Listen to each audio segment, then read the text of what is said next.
अगर सब कुछ सही था तो उसे झूठ बोलने की जरूरत नहीं थी।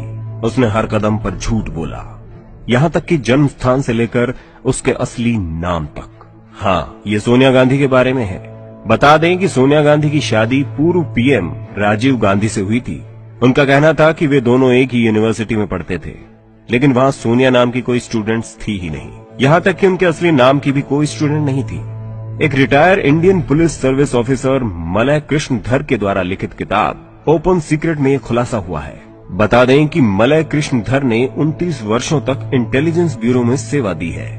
उन्होंने इस किताब में लिखा कि इंदिरा सरकार के कैबिनेट मंत्री और 2 दर्जन सांसद केजीबी रूस की जासूसी एजेंसी के लिए काम करते थे।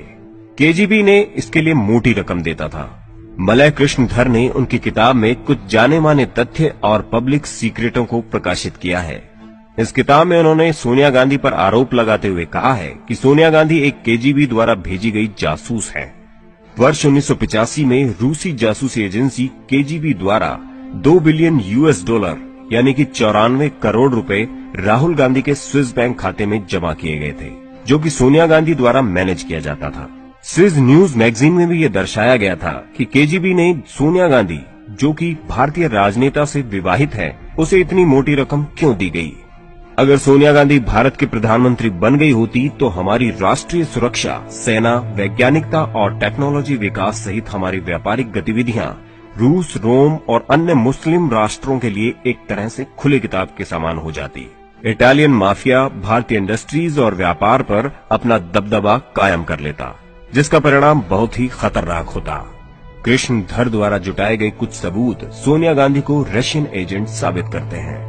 जवाहरलाल नेहरू के समय इंदिरा गांधी को भी केजीबी द्वारा मोटी रकम मिलती थी। उसके बाद इंदिरा गांधी के चहेते राजीव और सोनिया को पाकिस्तानी बैंकर द्वारा रकम दी जाती थी। तत्कालीन प्रधानमंत्री लाल बहादुर शास्त्री की रहस्यमयी मृत्यु रूस पर उंगली उठाती है। 1965 में भारत पाकिस्तान युद्ध के बाद शास्त्री जी ने पाकिस्तान के राष्ट्रपति अयूब खान से ताशकंद में मुलाकात की और नो वॉर समझौते पर हस्ताक्षर किए, जिसमें लिखा था कि अब कोई युद्ध नहीं होगा। लेकिन चौंकाने वाली बात यह है कि उनकी अगले ही दिन रहस्यमयी मृत्यु हो गई और इससे जुड़े सारे सबूत मिटा दिए गए। संजय गांधी की मृत्यु से जुड़े सबूत भी सोनिया गांधी को संदेह के घेरे में खड़ा करते हैं। संजय गांधी को केजीबी के कहने पर मारा गया था ताकि राजीव गांधी भारत के अगले प्रधानमंत्री हों। राजीव गांधी की मृत्यु श्रीलंका के आतंकी समूह लिट्टे, जिसे ईसाई समूह द्वारा वित्तीय सहायता मिलती है, द्वारा हुई थी।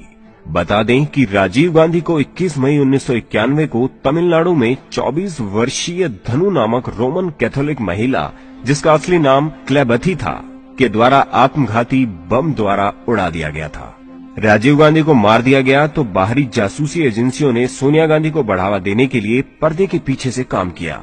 सोनिया की लीडरशिप के लिए संभावित खतरों को एक एक करके शानदार तरीके से दुर्घटनाओं को प्राकृतिक रूप देकर हटा दिया गया, जो कि केजीबी की विशेषता है। कैथोलिक्स रविवार को विशेष मानते हैं और सोनिया गांधी के सभी खतरों को रविवार को ही खत्म कर दिया गया। राजेश पायलट की रोड एक्सीडेंट में रविवार को मौत हो गई। जितेंद्र प्रसाद रविवार को ब्रेन हेमरेज से मारे गए। माधव रविवार के ही दिन प्लेन क्रैश में मारे गए। कमलनाथ, जो कि कांग्रेस के बड़े नेता थे, वो भी प्लेन क्रैश में बाल बाल बचे थे। ये वो तमाम बातें हैं जो सोनिया गांधी को सवालों के घेरे में खड़ा करती हैं।